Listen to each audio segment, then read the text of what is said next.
क्या बच्चों इसका कॉन्टिन्यूटी, यानी कि किसी भी मीडियम में कॉन्टिन्यूटी आ जाना है ना, उसकी इक्वेशन ड्रॉ करनी है। देखो कितना आसान है। हमने मान लिया कोई एक हमारा वॉल्यूम है, या कोई भी मान लो, समझ लो ये कोई एक वॉल्यूम हमने मान लिया है। कोई दिक्कत है नहीं होनी चाहिए। चलो भाई, ये कोई वॉल्यूम मान लिया हमने माना यहाँ पर 10 कोई 10, हमने मान लिया 10 इलेक्ट्रॉन यहाँ पर रखे हैं भाई, चार्ज रखे हैं यहाँ पर। क्यों मान लो यहाँ पर इलेक्ट्रॉन मत मानो, चलो चार्ज मान लो, ठीक है। चार्ज इलेक्ट्रॉन भी तो है, उसके पास भी तो नेगेटिव चार्ज है, चलो ये मान लिया। अब मैं क्या कह रहा हूं बच्चों कि 10 में से 5 बाहर चले गए, 5 चार्ज कहां चले गए, बाहर चले गए। कंटिन्यूशन में जा रहे हैं, 1 2 3 4 ऐसे जा रहे हैं। चलो भाई ठीक है। तो बच्चों एक बात बताओ, चार्ज के चलने को क्या बोलते हैं? चार्ज के चलने को ही तो करंट बोलते हैं हम भाई। जब चार्ज किसी सरफेस से बाहर गया, यहाँ से बाहर निकला, यहाँ से यहाँ गया, 10 में से 5 चार्ज बाहर चले गए, क्या इस चार्ज ने जो बाहर गया है इसने करंट नहीं बनाया होगा? बिल्कुल बनाया होगा। तो इसको हम कैसे लिख सकते हैं भाई, ये चार्ज है यहाँ पर, इसकी वजह से यहाँ करंट बन गया। तो यानी कि हम इसको ये लिख सकते हैं कि चार्ज का डिक्रीज होना विद रेस्पेक्ट टू टाइम ही तो करंट है। यानी कि इस इक्वेशन को हम, जो ये सिनेरियो हो रहा है, इसको मैथमेटिकली हम ये लिख सकते हैं कि I बराबर minus D Q by D T. अगर बताओ ये लिख सकते हैं क्या नहीं, पहले तो ये बताओ मुझे ठीक से कि हाँ भाई सर लिख सकते हैं ऐसा। भाई करंट पैदा हो रहा है, क्यों पैदा हो रहा है? चार्ज के माइनस साइन क्या बता रहा है, घट जाने से। किसके रेस्पेक्टली? टाइम के रेस्पेक्टली। तो यानी कि जो करंट पैदा हो रहा है वो चार्ज के टाइम के रेस्पेक्टली घटने से हो रहा है पैदा। बिल्कुल सही बात है। सही बात है कि नहीं? बिल्कुल यही तो बता रहा है ये। चलो अगर ये सही है तो बच्चों क्या होना चाहिए, देखो भाई यहाँ कितने बचे, 5 चार्ज बचे, 10 में से 5 इधर चले गए, 5 बचे, तो 5 + 5 = 10। यही तो बोलता है कंजर्वेशन। भाई कंजर्वेशन लॉ क्या है, 5 = 5 + 5 = 10। यानी कि अगर मैं इसको इधर ले आऊं, है ना, इसको इधर ले जाके लिख दूं, यानी कि ऐसा लिख दूं, I + dq बाई dt = 0 हो जाना चाहिए, बिल्कुल 0 हो जाना चाहिए। तो इसका मतलब मैं क्या बता रहा हूँ, ये 5 ही है, ये 5 ही है भाई। 5 कौन सा होगा, जिसने करंट बनाया होगा, और 5 कौन सा होगा, जो चार्ज टाइम के साथ में बदला होगा। ये तो चीजें हैं, समझ में आ गई होगी बात? बिल्कुल आ गई होगी बात। अब मैं क्या कह रहा हूँ यहाँ पर, समझने की कोशिश करो, बहुत ही सिंपल है ये काम, इसमें कुछ नहीं रखा, नथिंग है बिल्कुल। देखो क्या है अब बच्चों, जो हमने अल्फाबेट बनाए हैं इसको लिख लो भाई, ये ही कंटिन्यूटी इक्वेशन है और कुछ नहीं है। इसको इंटीग्रल और डिफरेंशियल फॉर्म में लिखना है बस। कंटिन्यूटी इक्वेशन बच्चों क्या बोलती है, कंजर्वेशन ऑफ चार्ज। तो क्या है continuity equation? Conservation of charge, यानी कि चार्ज का कंजर्व रहना। ऑब्वियसली चार्ज कंजर्व रहेगा। क्या करना है अब हमें भाई, इसको इंटीग्रल फॉर्म में लिख लेंगे, इसको डिफरेंशियल फॉर्म में लिख लेंगे। क्यों लिखेंगे भाई, कारण क्या है? ऐसा कोई है कि मजा आ रहा है डिफरेंशियल और इंटीग्रल फॉर्म में लिखने में? नहीं ऐसा नहीं है। हम उससे इंफॉर्मेशन गैदर करना चाह रहे हैं, और इंफॉर्मेशन गैदर करने का सबसे बढ़िया मेथड क्या है, एक सेंटेंस बनाना। हमने ये तो चल रहे हैं, हम इसी मेथड पर तो चल रहे हैं। सेंटेंस कब बनेगा, जब डिफरेंशियल फॉर्म में आ जाएगा, क्योंकि उसे इजीली पढ़ पा रहे हैं। क्यों पढ़ पा रहे हैं? उसी के लिए अल्फाबेट इकट्ठे किए हैं सारे। सही बात है। चलो करते हैं 1 बाय 1 इसको किस फॉर्म में कन्वर्ट, डिफरेंशियल फॉर्म में। सबसे पहले इंटीग्रल फॉर्म में लानी पड़ेगी। तो बच्चों बताओ, आई को इंटीग्रल फॉर्म में लिखने का मेथड क्या है, j डॉट ds। इसको कितनी बार बताएं भाई, दोबारा कोई करूंगा, पता ही चल गया होगा भाई। आई को मैं क्या लिख सकता हूँ, आई को j डॉट ds लिख सकता हूँ। क्यों लिख सकता हूँ, करंट डेंसिटी की फॉर्म है इसकी, = माइनस d बाई dt लिख दो। क्योंकि मैं क्या लिख सकता हूँ, रो डॉट dv लिख सकता हूँ। सबको पता चल गया कहां से आया? नहीं पता चला, पीछे जाओ और देख लो कहां से क्यों को मैंने इस तरीके से लिखा है, आपको सब पता चल जाएगा। आगे बात समझ में? ठीक है। या फिर एक और अल्टरनेट मेथड दूं बच्चों कंटिन्यूटी इक्वेशन करने का। करंट की इक्वेशन लिखो। करंट क्या होता है, I = dq बाई dt, बस माइनस लगा दो यहाँ। आ गया मजा, कुछ करना ही नहीं है। ये आई बात समझ में? आ गई बात समझ में? बच्चे एक बार बताओ, ये आ गई continuity equation in integration form, integral form में आ चुकी है कंटिन्यूटी इक्वेशन। इससे सिंपल कुछ होगा नहीं हो सकता। ये आ गई हमारी कौन सी फॉर्म में, इंटीग्रल फॉर्म में। लेकिन कुछ पता चल रहा है इससे देखने से? मुझे तो नहीं पता चल रहा कुछ इन्फॉर्मेशन इससे मिल रही हो। तो किस में लाऊंगा, डिफरेंशियल फॉर्म में। डिफरेंशियल फॉर्म में लाने का मेथड क्या है, इसको चेंज करेंगे भाई, इसको चेंज किस में करेंगे, डीवी में। और डीएस को डीवी में चेंज करने का मेथड कौन सा, हमारा अल्फाबेट ये रखा, क्या नाम है, गॉस डाइवर्जेंस थ्योरम। तो क्या करेंगे, यूजिंग गॉस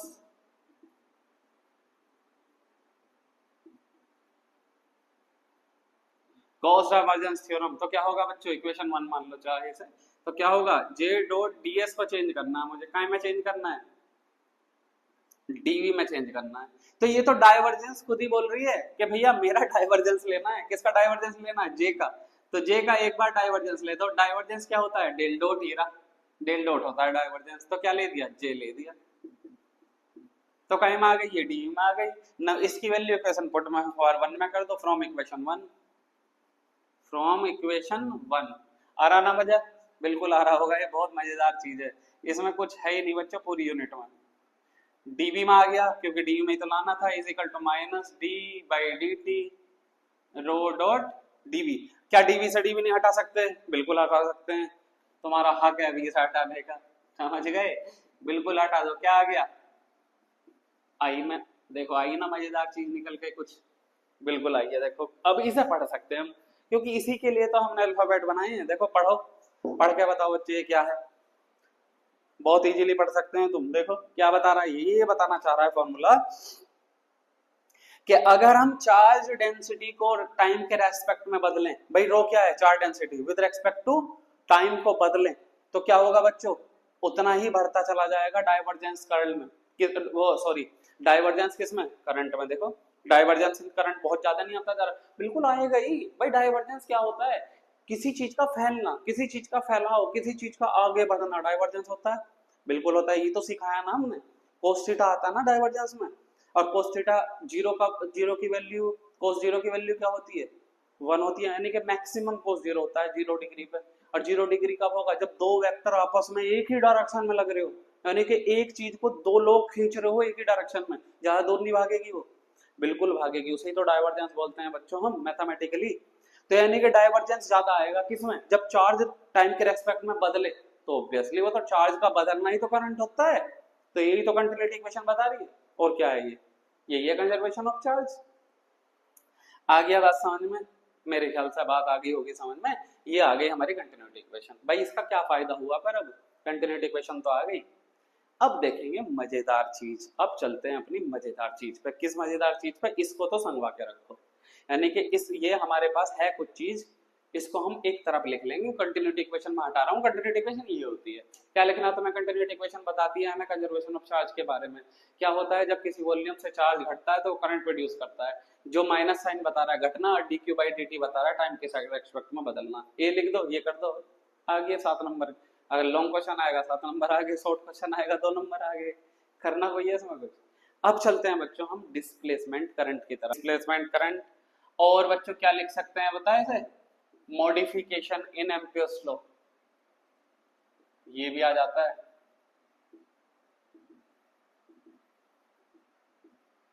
इन एम्पियर्स लॉ,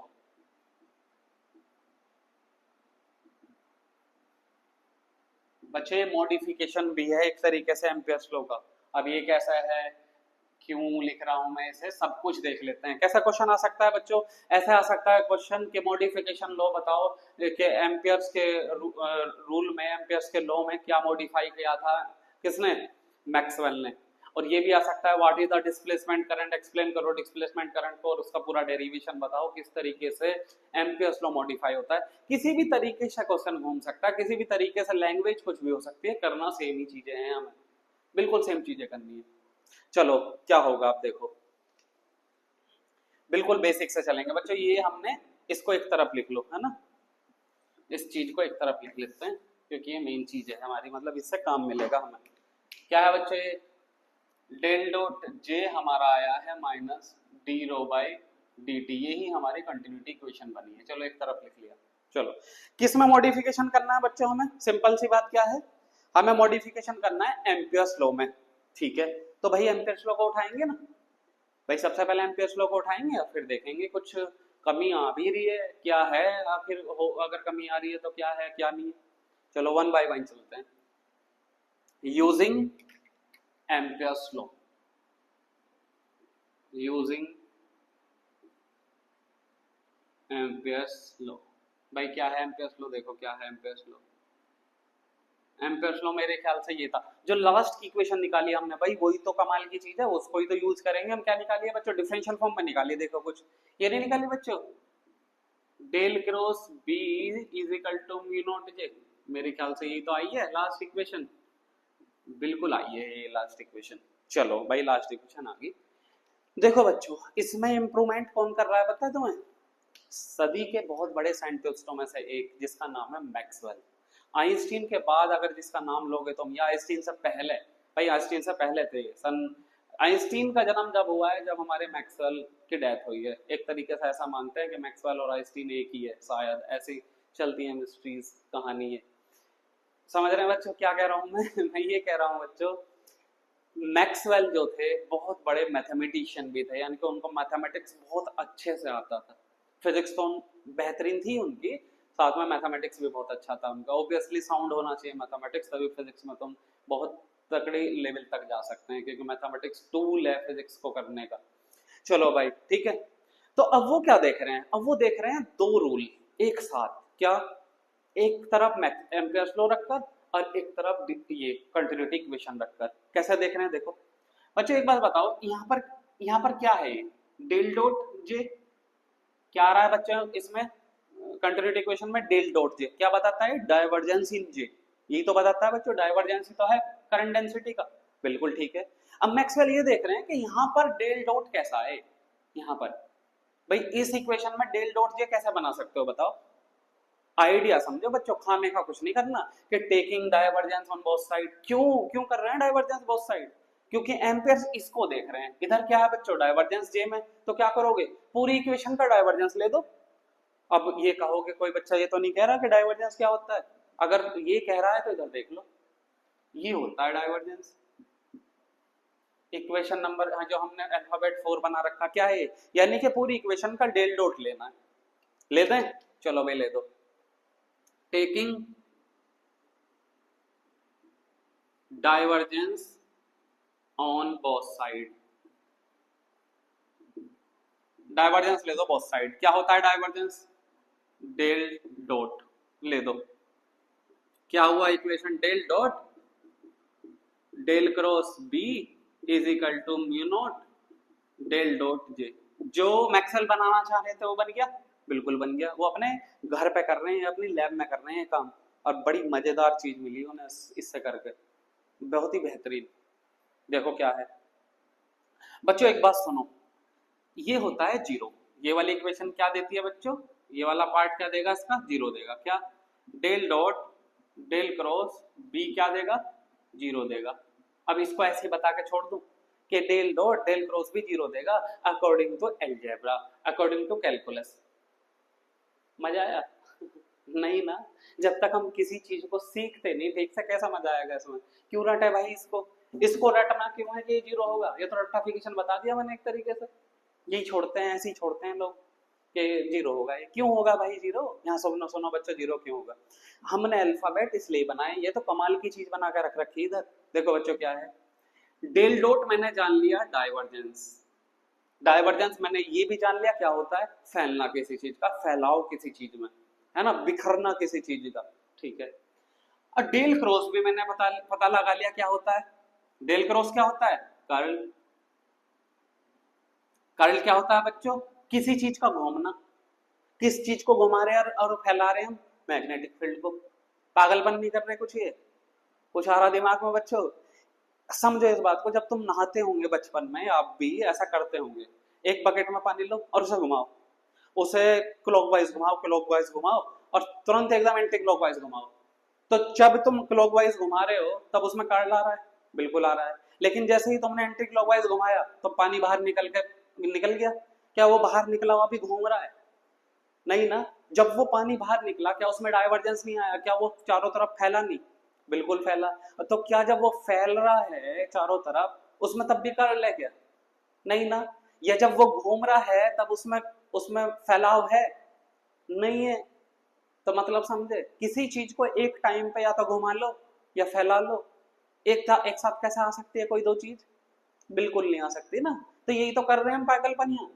एक ही चीज को, क्या है एक चीज, मैग्नेटिक फील्ड, उसको एक साथ ही घुमा रहे हैं, उसी टाइम पर उसको डाइवर्ट कर रहे हैं, चारों तरफ फैला रहे हैं। वो कैसे हो सकता, पॉसिबल है वो? बिल्कुल भी नहीं, तो वो जीरो है। ये है मजेदार चीज, क्यों रटनी है इसे? बिल्कुल नहीं रटना है इसे, बिल्कुल भी नहीं रटना। तो बच्चों ये क्या हो गया, जीरो, या ये क्या आ गया, zero is equal to mu naught del dot J. अब बच्चों यहाँ पर एक बात बताओ, क्या म्यू नॉट जीरो हो सकता है? म्यू नॉट को हम जीरो ले सकते हैं क्या? बिल्कुल भी नहीं ले सकते। क्यों नहीं ले सकते? म्यू नॉट क्या है बच्चों, किसी स्पेस को डिफाइन करने वाला पैरामीटर है वो, किसी स्पेस को जिसमें हम काम कर रहे हो। म्यू नॉट ले रखा है हमने एक तरीके से आइडियल केस के लिए। म्यू नॉट नोट क्या दिखाता है, फ्री स्पेस को। लेकिन है तो कुछ स्पेस, कहीं ना कहीं तो काम कर रहे होंगे भाई, जहां पर हम काम कर रहे होंगे उसको जीरो कैसे मान लें? वो तो एक स्पेस है, वही तो हमारा एक तरीके से स्टेशन है जहां पर काम कर रहे हैं हम। किसी भी कहीं भी ले लो, चाहे घर पे काम कर रहे हो या एक्सपेरिमेंट कर रहे हो लैब में, उसको कैसे हटा सकते हो अपने सिनेरियो से? नहीं हटा सकते। तो इसलिए मीडियम क्या जीरो हो सकता है? बिल्कुल कभी नहीं हो सकता जीरो। तो क्या जीरो होगा, डेल डॉट जे जीरो होगा, बिल्कुल होगा। डेल डॉट जे किसके अकॉर्डिंग जीरो आया, अकॉर्डिंग टू एम्पियर्स लॉ, क्योंकि किसके लॉ के लेके चले हैं, एम्पियर्स लॉ को। समझ में आ रही है बच्चों कुछ बात, अकॉर्डिंग टू एम्पियर्स।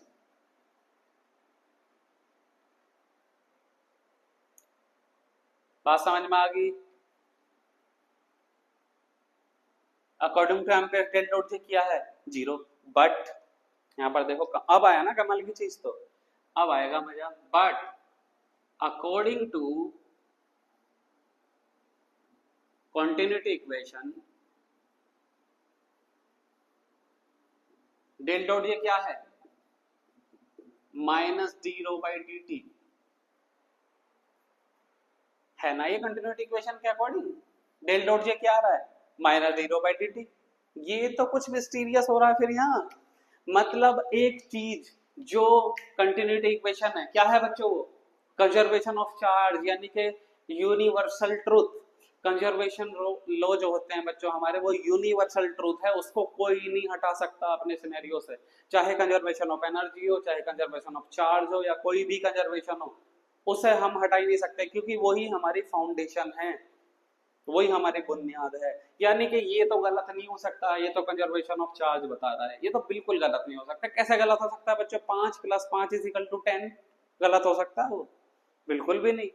तो ये तो गलत है ही नहीं, यानी कि कंटिन्यूटी इक्वेशन तो बिल्कुल गलत नहीं है। तो फिर डेल डॉट जे जीरो कैसा आ रहा है अकॉर्डिंग टू एम्पियर्स लॉ, क्या ये गलत है? एम्पियर्स को कैसे गलत बताओगे भाई, इतने बड़े साइंटिस्ट है उस समय के, एम्पियर बहुत बड़े साइंटिस्ट है, तो ये तो गलत है भी नहीं, ये भी नहीं गलत है अपनी जगह। तो फिर क्या है यहाँ, इसी तो बोलते हैं डिस्प्लेसमेंट करंट, इसी तो बोलते हैं मैक्सवेल का आइडिया अपना। क्या है बच्चों, देखो ये है बात। अगर बच्चों हमारा चार्ज देखो, कंटिन्यूटी इक्वेशन ध्यान से देखो, चार्ज किस रेस्पेक्ट में बदल रहा है, टाइम के रेस्पेक्ट में। यानी कि मैंने तुम्हें 3 चीजें बताई थी, अब स्टार्टिंग के लेक्चर पे आ जाओ। 3 चीजें क्या बताई थी हमने, इधर देख लो।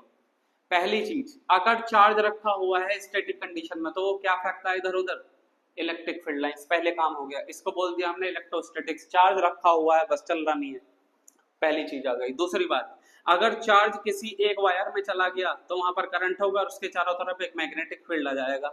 लेकिन यहाँ पर एक और शर्त थी, वो शर्त क्या थी, कि यहाँ पर ये जो चीज होगी, यानी कि जो करंट जा रहा है, यानी कि जो इलेक्ट्रॉन जा रहा है, उसकी मोशन कैसी होनी चाहिए, कांस्टेंट। यानी कि ये कैसी मोशन रख रहा है, कांस्टेंट मोशन, यानी कि चार्ज यहाँ पर बदल रहा नहीं है टाइम के रेस्पेक्ट में। ठीक है। और थर्ड कंडीशन क्या थी, ये थर्ड कंडीशन ही आई है बच्चों, मैक्सवेल ने दी है। इस थर्ड कंडीशन को ही पढ़ रहे हैं अब हम। थर्ड कंडीशन क्या थी, अगर चार्ज एक्सेलरेट हो, अपनी पोजीशन से इधर उधर मूव करे विद रिस्पेक्ट टू टाइम, बदले वो विद रिस्पेक्ट टू टाइम, तो बच्चों क्या आएगा, इलेक्ट्रिक और मैग्नेटिक फील्ड एक साथ आते हैं, उसको ईएम वेव बोलते हैं। उसे नहीं हमारी जिंदगी पूरी बदल दी है। यानी कि यहाँ पर क्या हो रहा है बच्चों, एम्पियर्स लॉ अपनी जगह सही है। किस कंडीशन में सही है, जब चार्ज ना बदले, जब चार्ज टाइम के रेस्पेक्ट में ना चेंज हो, तो एम्पियर्स लॉ बिल्कुल वैलिड है। क्योंकि ये किसके लिए लग रहा है बच्चों, कांस्टेंट मैग्नेटिक फील्ड के लिए, यानी कि कांस्टेंट करंट और कांस्टेंट मैग्नेटिक फील्ड के लिए ये एप्लीकेबल है। लेकिन कंटिन्यूटी इक्वेशन क्या बता रही है कि डेल डॉट जे तब आएगा is equal to D rho by D T जब चार्ज टाइम के रेस्पेक्ट में बदले। बिल्कुल सही बात है। तो यानी कि बच्चों एम्पियर्स लॉ वैलिड तो है, लेकिन किस केस के लिए? केवल स्टैटिक कंडीशन के लिए, जब चार्ज ना बदल रहा हो, जब कांस्टेंट वेलोसिटी से चल रहा हो। तो क्या एम्पियर्स लॉ में एक मॉडिफिकेशन की जरूरत नहीं है? कौन से मॉडिफिकेशन की? ऐसी टर्म ऐड करना इसमें जब चार्ज विद रेस्पेक्ट टू बदले। यानी कि अगर चार्ज को हम विद रेस्पेक्ट टू बदलें, बदलाव करें उसमें चार्ज के रेस्पेक्ट में, तो क्या एम्पियर्स लॉ में यहाँ कुछ ऐड नहीं होना चाहिए? बिल्कुल ऐड होना चाहिए। और जो ऐड होगी टर्म, उसको ही हम डिस्प्लेसमेंट करंट बोलते हैं। बात आ गई समझ? बात आ गई होगी समझ? बिल्कुल आ गई होगी। मजा आ रहा होगा लेक्चर में मेरे ख्याल से, क्योंकि मुझे इसको पढ़ाने में भी और बच्चों को भी जब क्लास में पढ़ाते हैं हम तो बड़ा मजा आता है। आप लोगों का पता नहीं, मेरे ख्याल से एंजॉय कर रहे होंगे आप। तो अब क्या कॉन्सेप्ट है बच्चों मैक्सवेल के दिमाग में? बताओ आपके दिमाग में क्या कॉन्सेप्ट आया भाई? चार्ज को बदले कैसे? फिर भाई उसको एक्सपेरिमेंट भी तो करके दिखाना है, चार्ज को बदल के भी तो दिखाना है। आइडिया क्या है कि यहाँ पर एक टर्म ऐड होगी जो कि टाइम के रेस्पेक्ट में चार्ज को बदलना दिखा रही होगी। बिल्कुल होगी ना? ये तो भाई कांस्टेंट है ना अभी तक टर्म। मैग्नेटिक फील्ड या चार्ज कैसे चल रहा है? कांस्टेंट चल रहा है। तो क्या आइडिया है? चार्ज को बदलना है विद रेस्पेक्ट टू टाइम, बदलना है। क्या क्या डिवाइस है? सिंपल सी कैपेसिटर। भाई सिंपल सी कैपेसिटर है ऐसी चीज। कैपेसिटर क्या करती है बच्चों? चार्ज होती है, यानी कि एक बार चार्ज होती है कैपेसिटर, फिर डिस्चार्ज। यानी कि हम तुरंत चार्ज को घटा बढ़ा सकते हैं। चार्ज होना मतलब चार्ज का बढ़ना, ऑब्वियसली बात है। और डिस्चार्ज होने का मतलब चार्ज का हटना किसी चीज से। तो क्या चार्ज को एक्सीलरेट नहीं कर रहे हैं हम? बैटरी को चार्ज करके हटा के कैपेसिटर को चार्ज करा तो क्या हुआ? चार्ज बढ़ गया। हटाया बैटरी को उससे तो क्या हुआ? कैपेसिटर डिस्चार्ज होना शुरू हो गया। यानी कि चार्ज का फ्लक्चुएशन हम कर रहे हैं विद रिस्पेक्ट टू टाइम। यही तो चाह रहे थे मैक्सवेल। तो उन्होंने अपनी लैब में ये एक्सपेरिमेंट करके देखा और मजा ही आ गया, हो गया काम उनका, और हमारा भी काम हो गया साथ में, क्योंकि बहुत बड़ा इन्वेंशन हुआ। ये बात समझ गए बच्चों तुम? बिल्कुल समझ गए। चलो हटा देता हूँ यहाँ। चलो बच्चों करते हैं डिस्प्लेसमेंट करंट अपना क्या है। तो क्या होगा बच्चों? एक कैपेसिटर बनाना पड़ेगा हमें। कैपेसिटर ड्रॉ करते हैं यहाँ पर हम। ये हुआ हमारा कैपेसिटर। यहाँ पर ये जुड़ा हुआ है किसी एक बैटरी से। हमने मान लिया ये पॉजिटिव टर्मिनल है इसका, ये नेगेटिव टर्मिनल है। इलेक्ट्रॉन कैसे जनरेट होंगे? इधर से इधर भागेंगे। तो यहाँ पर क्या हुआ बच्चों? प्लस चार्ज इकट्ठा हो गया है और इधर नेगेटिव चार्ज इकट्ठा हो गया है ना बच्चों? करंट की डायरेक्शन क्या होगी? करंट की डायरेक्शन हो गई इधर। चलो अब देखो कमाल की चीज क्या हुई भाई। यहाँ पर क्या किया हमने? देखो यहाँ पर एक सर्किट लगा दिया हमने, है ना? यहाँ पर क्या लगा रहे हैं? एक हमने एक तरीके से स्विच लगा दिया है ना? इसका एक पॉइंट हमने इस तरीके से कनेक्ट कर दिया स्विच का ना। एक ये मैंने पॉइंट मान लिया कुछ, इसको मैं जब नीचे मिला दूंगा, ए पॉइंट को बी पॉइंट से मिला दूंगा, तो कैपेसिटर क्या होना शुरू होगा बच्चों? चार्ज। जैसे ही ए बी से मिला तो सर्किट पूरा हुआ, चार्जिंग शुरू हो गई। ए बी से हटा तो क्या होगा? डिस्चार्ज शुरू हो गया। चार्जर क्या होना? कैपेसिटर। तो जैसे ही मिलेगा तो चार्जेस एक्युमुलेट होना शुरू होंगे, यानी कि क्या होंगे? बढ़ना शुरू होंगे। और जैसे ही मैं हटाऊंगा इसे तो चार्जेस हटना शुरू होंगे, डिस्चार्ज शुरू होगा होना। यानी कि चार्ज का क्या कर रहे हैं हम? फ्लक्चुएशन। और ए को बी से जोड़ने में क्या क्या करेंगे? फ्लक्चुएट करेंगे बहुत जल्दी जल्दी। तो क्या होगा बच्चे? यहाँ पर चार्ज जुड़ेंगे हटेंगे, जुड़ेंगे हटेंगे, जुड़ेंगे हटेंगे। तो क्या होगा? चार्ज का फ्लक्चुएशन टाइम के रेस्पेक्ट में। ये तो कराना है, ये तो देखना है ऐसे। किसको बच्चों? मैक्सवेल को।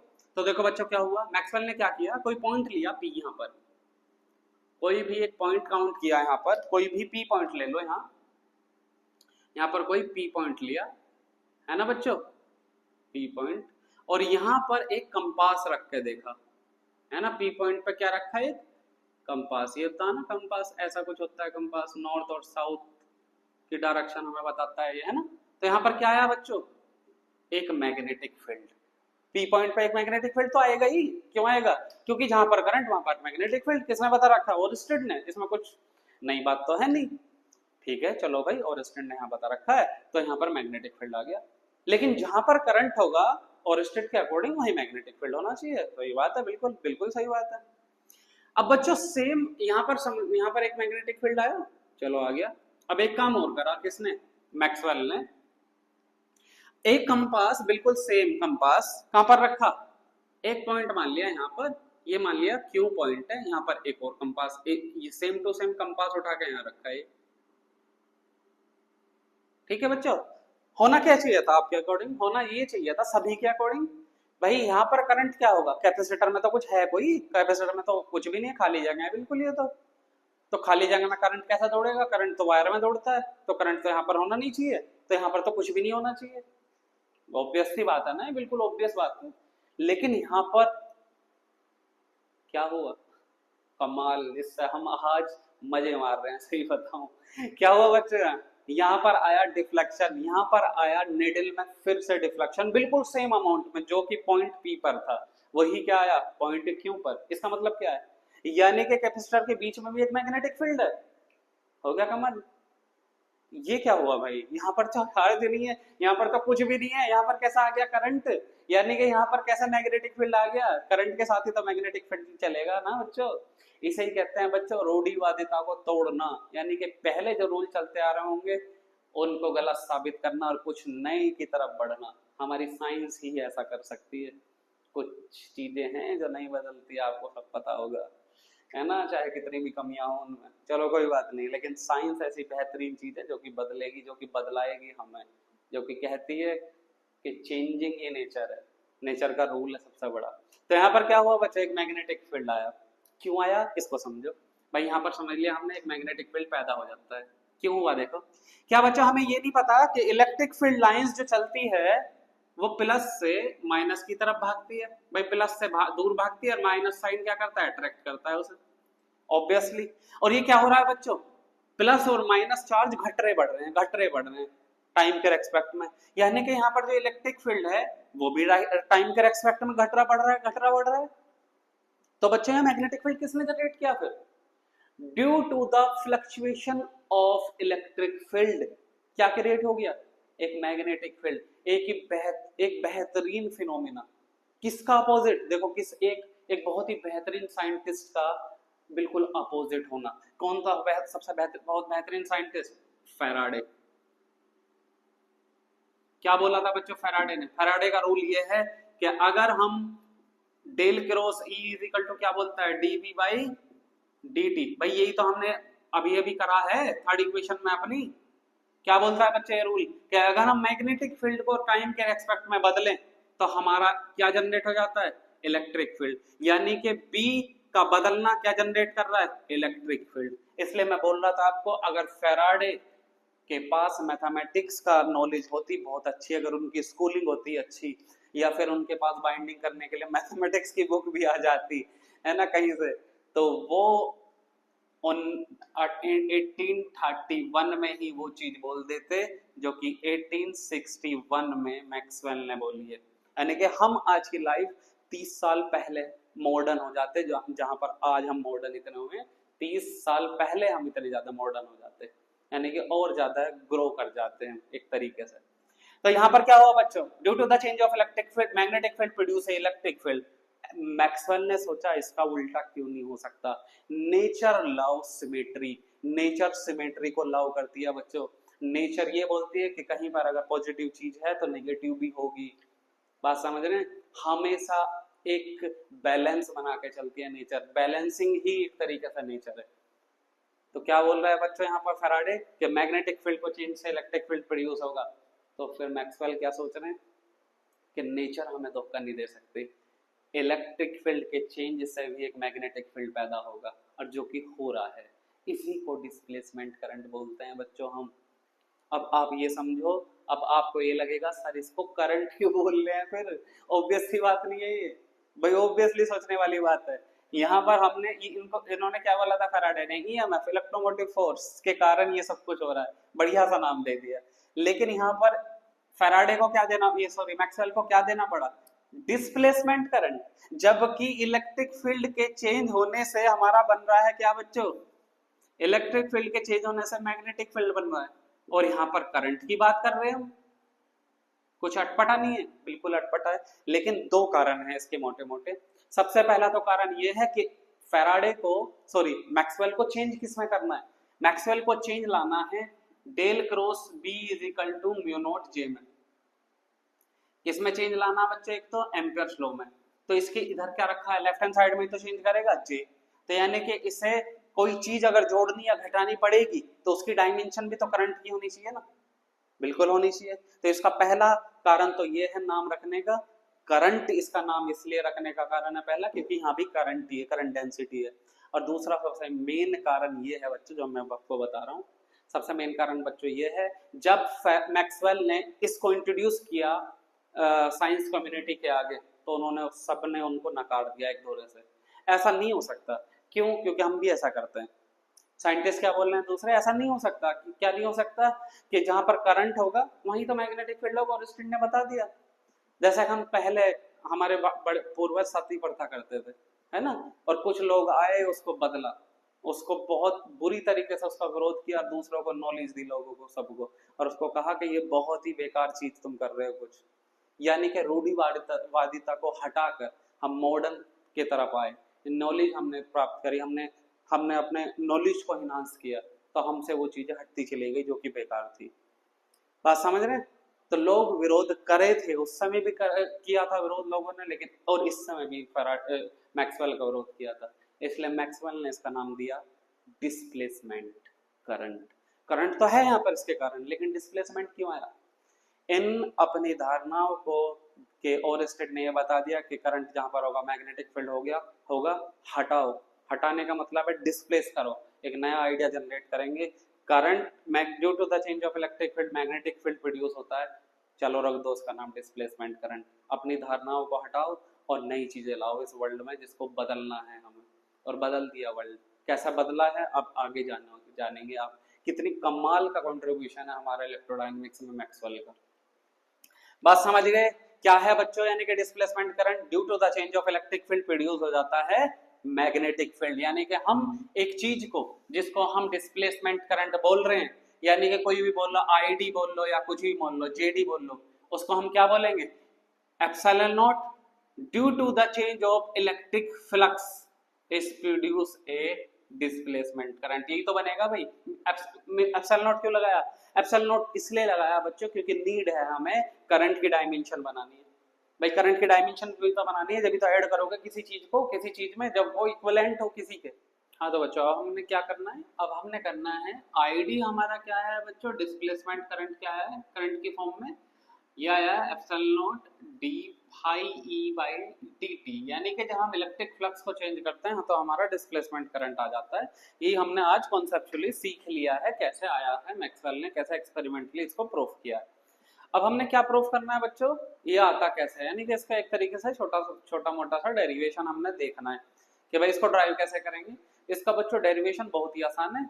इसको हम दो मेथड से करेंगे, है ना, एक बहुत ही सिंपल मेथड, एक थोड़ा सा लॉजिकल मेथड ले लेंगे जो कि सब करते हैं, लेकिन आप डिफरेंट मेथड से भी जा सकते हैं बहुत आसान से। तो क्या लेंगे हम? दो मेथड लेंगे। देखो सबसे पहला कौन सा मेथड लेंगे भाई? एम्पियर्स लॉ उठाएंगे और एम्पियर्स लॉ को मॉडिफाई करके देखेंगे भाई, कोई क्वांटिटी मान लेंगे उसमें, और उसकी वैल्यू अगर ये आएगी तो सही बात है भाई, हमारी यही है हमारा डिस्प्लेसमेंट करंट। क्या था बच्चों एम्पियर्स लॉ? एम्पियर्स लॉ बिल्कुल रटना नहीं है, एम्पियर्स लॉ बिल्कुल गॉस लॉ है, बस उसमें गॉस लॉ में डीएस आता है, यहाँ पर डीएल आता है।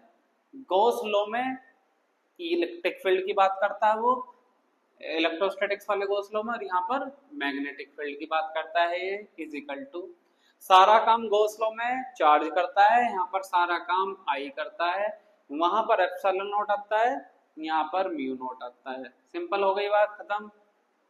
समझ में आ गई होगी बात? बिल्कुल आ गई बात। ये है हमारा क्या है सिंपल सा बच्चों? Ampere's law.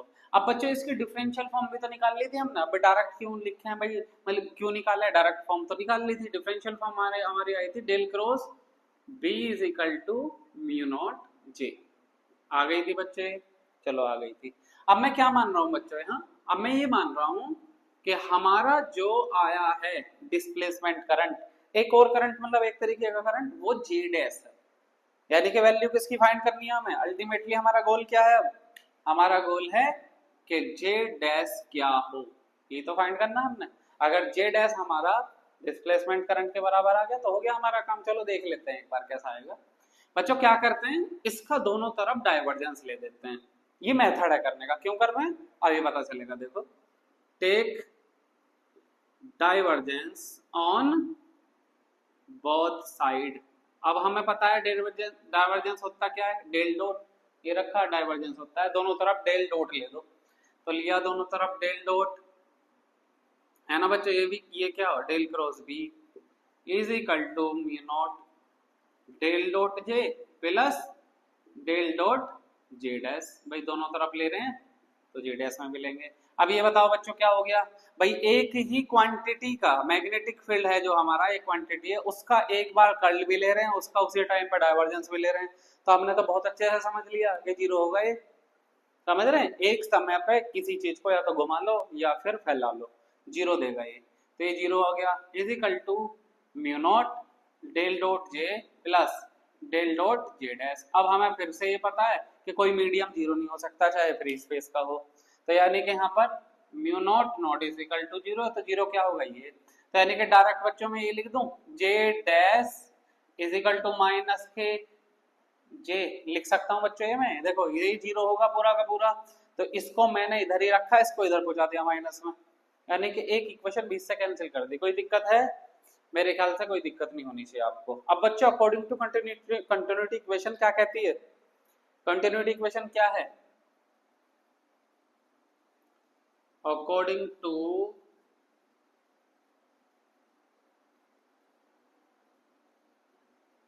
कंटिन्यूटी इक्वेशन क्या कहती है बच्चों, कंटिन्यूटी इक्वेशन हमारी ये बोलती है डेल डॉट जे बराबर होगा minus D rho by D T के। भाई हमने पढ़ ली ना सब चीजें, ये तो हमने बहुत अच्छे से ड्राइव कर ली, तो अब क्यों ड्राइव करनी, यहाँ रख दो इसकी वैल्यू, तो बच्चों क्या आ गई है, इक्वेशन आ गई J dot dash is equal to, भाई माइनस से माइनस कट जाएगा प्लस आ जाएगा, D rho by D T. यहाँ तक आ गए बच्चों हम, चलो आ गए, आगे बढ़ते हैं, देखो आगे क्या होगा। भाई यहाँ तक आ गए हम, कहाँ तक आ गए हैं, यहाँ तक del dot J dash is equal to D rho by D T तक आ गए। लेकिन एक बात बताओ बच्चों, हमारे डिस्प्लेसमेंट करंट में क्या रखा है, फाई ई, यानी कि या तो फ्लक्स चेंज होना चाहिए इलेक्ट्रिक फील्ड का, इलेक्ट्रिक फील्ड है ना, अगर डेंसिटी में ले रहे हैं है ना, करंट डेंसिटी में ले रहे हैं तो इलेक्ट्रिक फील्ड की बात कर लेंगे, और अगर डेंसिटी करंट की फॉर्म में ले रहे हैं तो फ्लक्स की बात कर लेंगे। अभी देखते हैं सारी चीजें, कंफ्यूज मत हो इसमें बच्चों, यानी कि हमें रो से कुछ मतलब नहीं है, यहाँ पर हमें इलेक्ट्रिक फील्ड में काम चाहिए। अब मुझे बताओ बच्चों, रो यानी कि चार्ज डेंसिटी और इलेक्ट्रिक फील्ड के बीच में रिलेशन देने वाला कौन सा फॉर्मूला है, याद करो, याद कर लो, करो, बताओ बताओ, गॉस लॉ। भाई गॉस लॉ में तो आता है del dot E is equal to rho, Gauss law क्या है, यहाँ लो, according to Gauss law, Gauss law हमें बोलता है बच्चों डायरेक्ट कि del dot E is equal to होगा रो अपॉन एप्सिलॉन नॉट। भाई हमने तो सब कुछ करके देख लिया, ये तो पहली मैक्सवेल इक्वेशन है। अब बच्चों यहाँ से रो क्या आ गया, रो आ गया हमारा epsilon naught del dot E आ गया, इक्वेशन 1 मान लो, तो इक्वेशन 1 में रो की वैल्यू पुट कर दो from equation number 1, from equation number 1 कर दी पुट, तो क्या आ गया बच्चों, del dot J dash is equal to D by D T बाहर लिखो, और इसकी वैल्यू आ गई एप्सिलॉन नॉट डेल डॉट ई।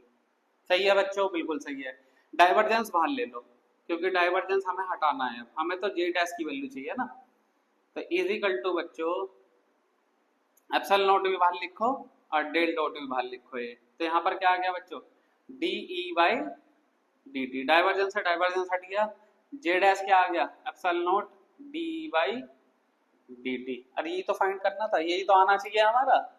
भाई जे डैश की वैल्यू क्या आ जाएगी, epsilon naught del E by del T, यानी कि अगर मैं एम्पियर्स लॉ में, एम्पियर्स लॉ की डिफरेंशियल फॉर्म में जे डैश की जगह क्या रख दूंगा, epsilon naught del E by del T, तो हमारा रिलेशन यानी कि हमारी इक्वेशन मॉडिफाई हो जाएगी, और इसे ही बोलते हैं बच्चों कंबाइन करके मैक्सवेल इक्वेशंस। इसी की वजह से, इस डिस्प्लेसमेंट करंट की वजह से चारों के चारों इक्वेशंस को हम, जो कि अलग अलग साइंटिस्ट का कंट्रीब्यूशन है, एक साथ मैक्सवेल इक्वेशन बोल रहे हैं।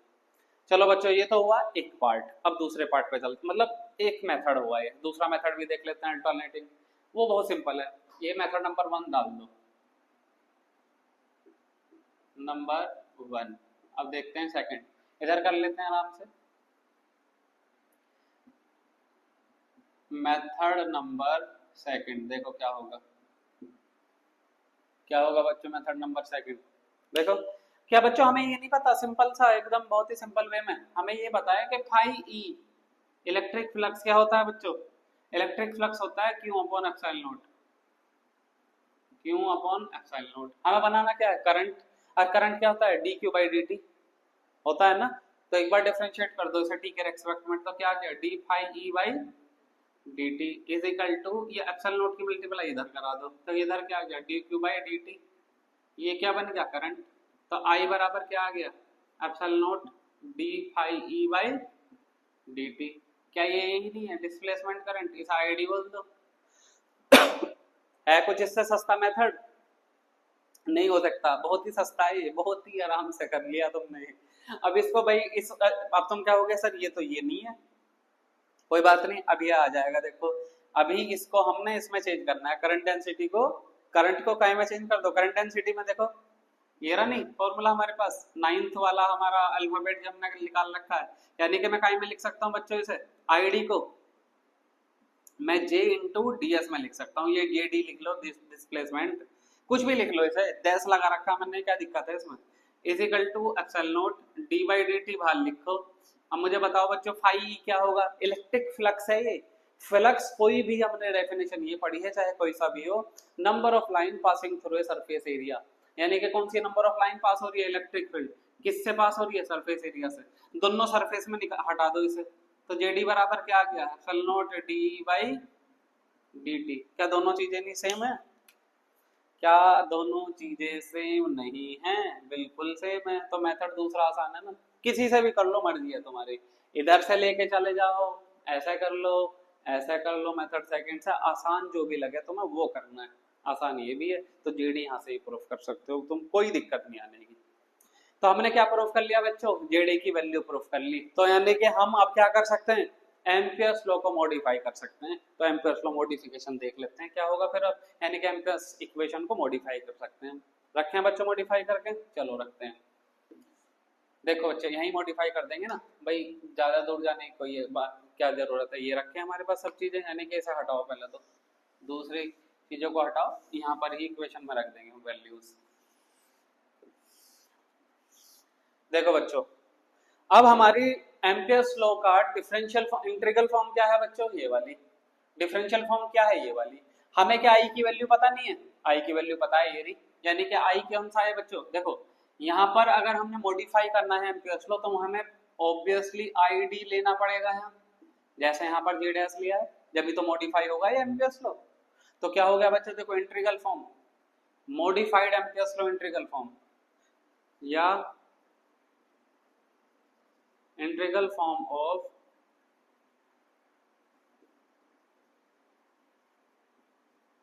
modified Ampere's law।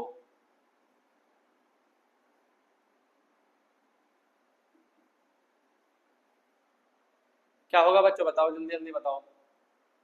देखो इंटीग्रल फॉर्म लिख दो, b dot dl is equal to mu naught, भाई आई तो ऐसा कैसे हुआ, और आई डी की वैल्यू क्या है, epsilon naught D phi E by D T.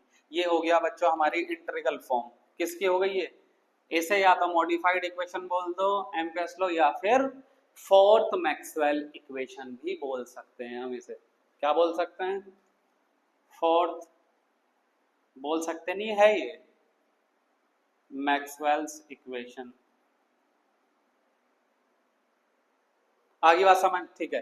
अब क्या करेंगे बच्चों, सेम टू सेम काम, क्या कर दो, डिफरेंशियल फॉर्म निकाल लो। डिफरेंशियल फॉर्म कैसे निकलेगी भाई, इसमें पुट कर दो वैल्यू, तो del cross B is equal to mu naught J plus J dash क्या है, ये रहा epsilon naught T by D T. भाई इसमें है क्या कुछ, भैया बेटा बच्चों कुछ नहीं है इसमें, बस आपको ध्यान करने की बात है, कुछ नहीं है इसमें।